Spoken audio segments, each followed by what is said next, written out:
What's on, ladies and gentlemen? My name's Ross, I like games, and today we're going to be opening our first Keyforge deck. Now, I did do a video earlier on where we opened up the starter deck and had a look what was inside, and that was fun. I didn't want to end up with a stupid long video, so I thought, right, I'll show you what's in the starter deck, and then we'll do an opening. I am psyched, ladies and gentlemen. I've never opened a Keyforge deck before. I don't even know what the best way to actually crack them open is. I'm a little bit excited. Oh, I'm so excited. Like, as soon as the baby goes down to sleep today, my wife and I, we're going to get together. We're going to play some. What name do we get? We get Cooper Antonius. I'm going to be honest, it's not the coolest name I've seen. I'm a little bit sad. It's not the coolest name we've seen, but it will do.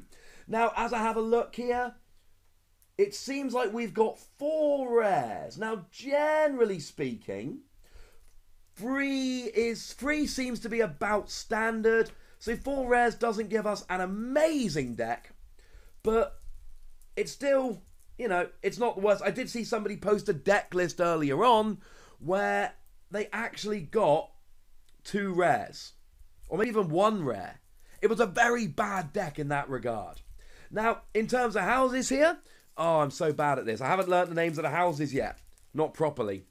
So, if we crack open this bad boy, the houses we get are Shadows, Dis, and Sanctum. They are the houses that we are going to be rocking and rolling with here. So, let's split the opening into 3 houses, which I think is a sensible thing to do. There's our Shula cards. There's our Gatekeeper. And we'll start off with Dis. So, we start off with Tolus. Tolus is a creature. 1 power is very, very low. 0 armor is also not great. What does it do? Oh, it's got elusive, which means that the first time you attack it, it doesn't take damage. And also, when a creature is destroyed, the opponent gains 1 ember. If I'm interpreting that correctly, that means your opponent can gain ember by destroying you. So you need to be really careful about when you actually play this. We get a copy of Tentacus. Now, 5 power is pretty good. And I'm going to be honest with you, the 0 armor again, not particularly great. And your opponent has to pay you an ember in order to use an artifact. You get ember, they lose ember. That sounds pretty fun to me. We actually have 2 copies of Tentacus, I should say. We have 1 copy of Succubus. That is 3 power, 0 armor. And during their draw card step, your opponent refills their hand to 1 fewer card. That sounds fun. Hey, Josh. Shula. That is a 5 power and 0 armor. And if your opponent has 4 or more ember, you get to steal 1. I like stealing ember. That sounds like fun. We have a Pit Demon, 5 power, 0 armor. And, oh, you just get to steal an ember. Nice. That seems like a pretty good card. I enjoy that. Go Pit Demon. We have an Ember Imp, not Amber Imp, Ember Imp. 2 power, 0 armor. That seems to be standard for a fairly bad card.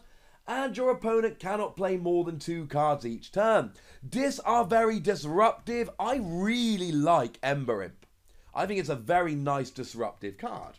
We have Library of the Damned, that being an artifact. And you get to archive a card when you use it. We have Lash of Broken Dreams. A nice little artifact here. And, ooh, I like this. Keys cost 3 more to forge during your opponent's next turn. Now, keys generally cost 6 to forge. It means your opponent has to have 9 ember to forge next turn. That's going to hurt them. We have another action card, Poltergeist, which use an artifact controlled by any player as if it were yours. Destroy that artifact. So you get to use their artifact and then destroy it. That sounds like fun. Hysteria returns each creature to each player's hand. Obviously, that's not always going to be good, but in this game, you can discard cards rather than using them. And a Gateway to Dis. Gateway to Dis is nice. You get to destroy each creature and gain 3 chains.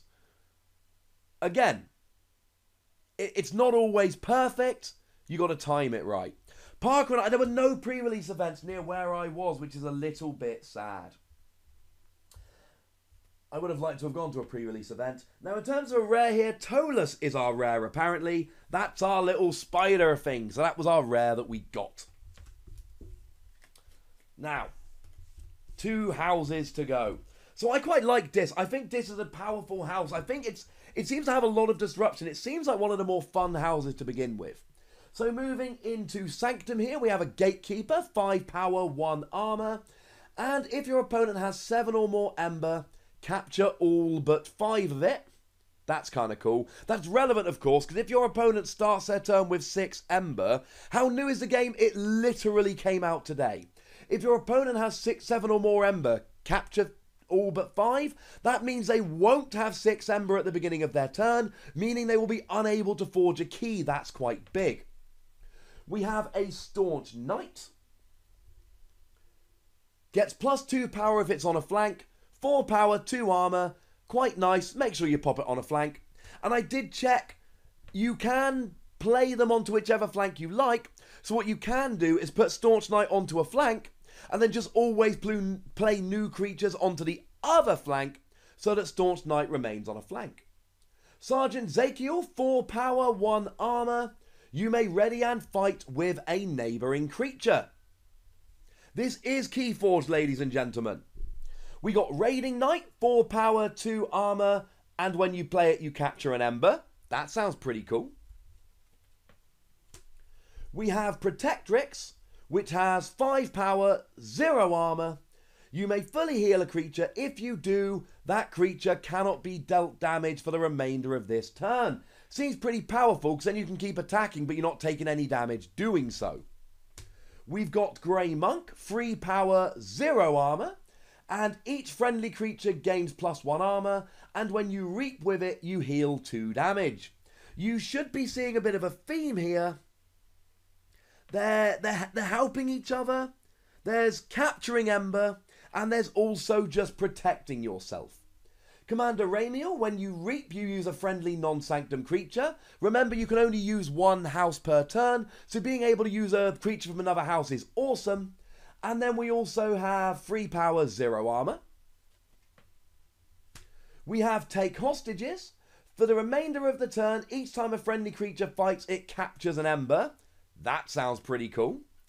I don't think there are secret rare holos in this game. I could be wrong. I've not heard of any. Oh, we actually have a second Take Hostages. And then, I'm trying to work out which ones are the rare in this particular one. Not yet. We've got Inspiration.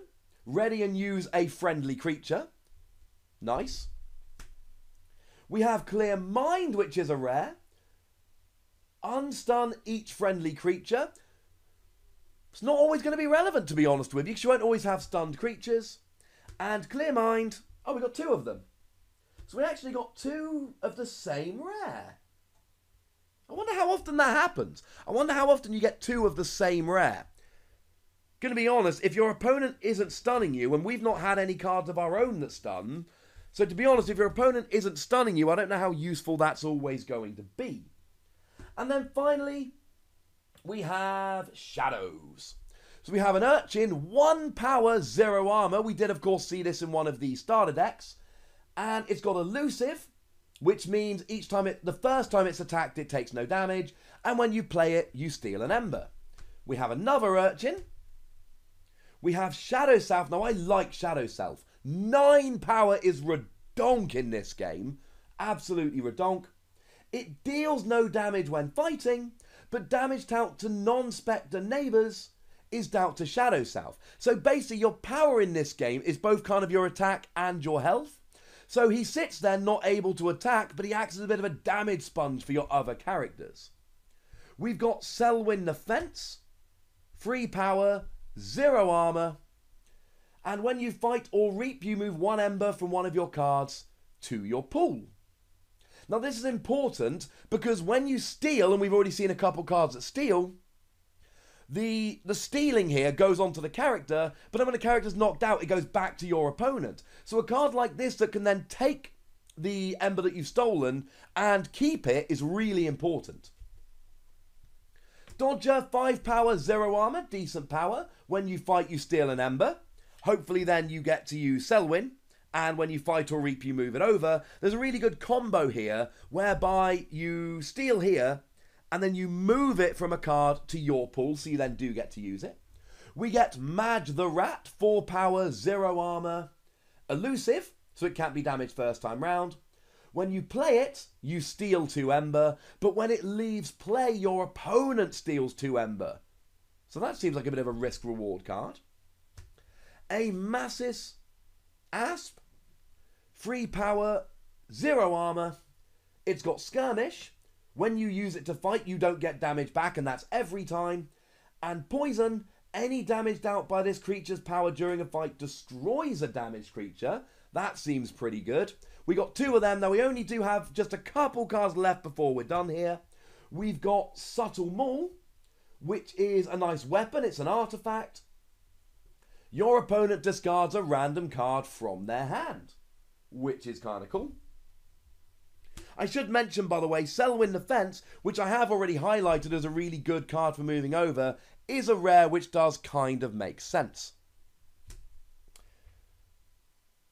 We've got Seeker Needle, which deals 1 damage to a creature. If you destroy it, you gain an ember.